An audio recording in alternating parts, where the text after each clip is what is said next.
If you've ever wondered why your music isn't getting commissioned, I've been there. I spent years mastering harmony, counterpoint, and orchestration at places like Juilliard, doing everything I thought a composer should do. But no matter how polished my music was, it felt like no one wanted to commission it. And it was frustrating because I knew my craft was strong. But what I didn't realize was that I was missing something far more important than technique alone. And once I figured that out, everything changed. Musicians started reaching out, commissions started happening regularly, and best of all, writing music actually became fun again. So in this video, I'm going to show you why well-crafted music alone doesn't get you commissioned, what you actually need to add to your compositions to catch the attention of performers and conductors, and the exact process I use to make my portfolio stand out to performers and conductors. And by the way, if you want to follow along with my process, you can do so by downloading the free guide in the description down below. All right, so the first thing I wish I knew sooner would have saved me years of frustration, because for the longest time, I thought getting commissions was all about writing better music, mastering harmony, counterpoint, orchestration, all of it.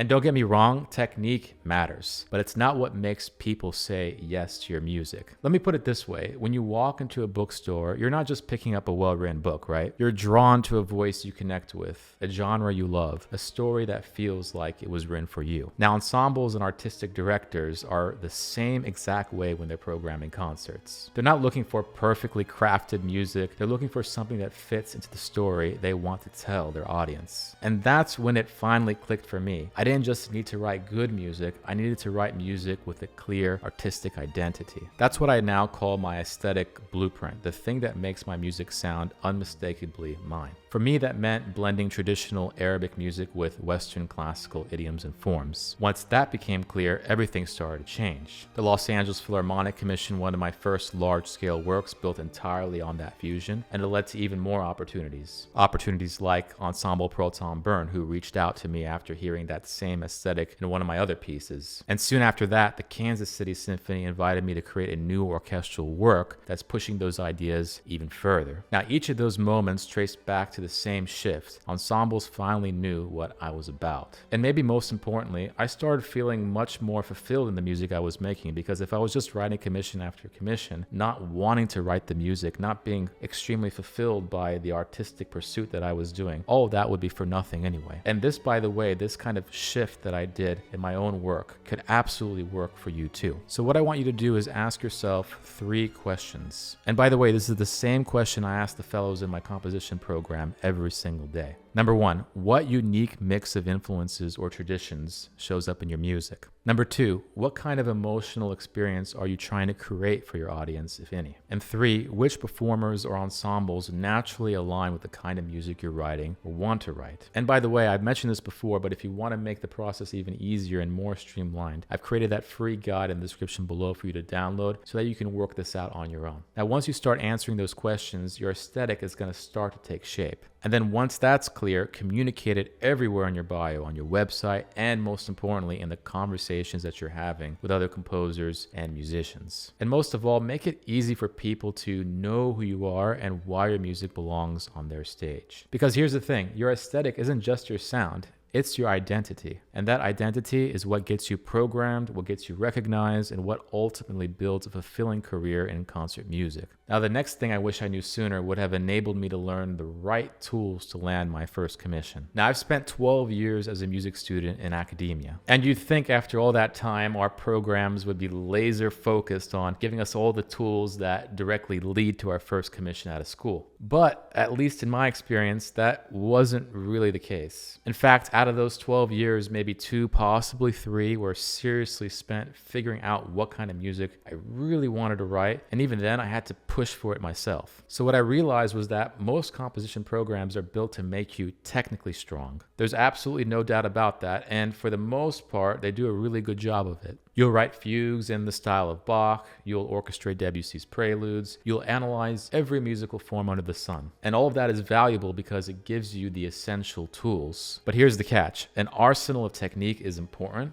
but it doesn't guarantee direction in your own music. In other words, you can graduate with honors and still have absolutely no idea what kind of music only you can create. Now, I see this all the time. Composers who can write flawless counterpoint but feel completely lost when somebody asks, what do you want to say through your music. So what happens next? You leave school, you have a polished portfolio in hand, and quickly realize no one's banging down your door with your first commission. You've been trained to write correctly, but not necessarily to create music that deeply moves a specific audience, music that sticks, that gets shared, talked about, and programmed again and again. Now, without a clear artistic identity, your work simply blends in. Then the doubt sets in, and then you start thinking, maybe I need another degree. Maybe I just need to learn a bunch more music theory. Or maybe I'm just not cut out for this. But here's the real turning point, and it's simpler and more effective than you might think. It happens when you stop trying to impress your professors, or anyone else for that matter, and start thinking about what is the music that you truly want to write. What do you believe in? What do you want your music to accomplish in the world? And that's what will enable you to get your first commission. Not from writing the perfect fugue, but from writing music that only you could have written. Now, the last thing I wish I knew sooner is about practically finding your own aesthetic and how doing that is what actually leads to landing your first commission. Now, I can't tell you how many composers I've heard feel like they have to try to write in every style out there before they can find their own voice. And I absolutely get it. It feels like the right thing to do at the moment.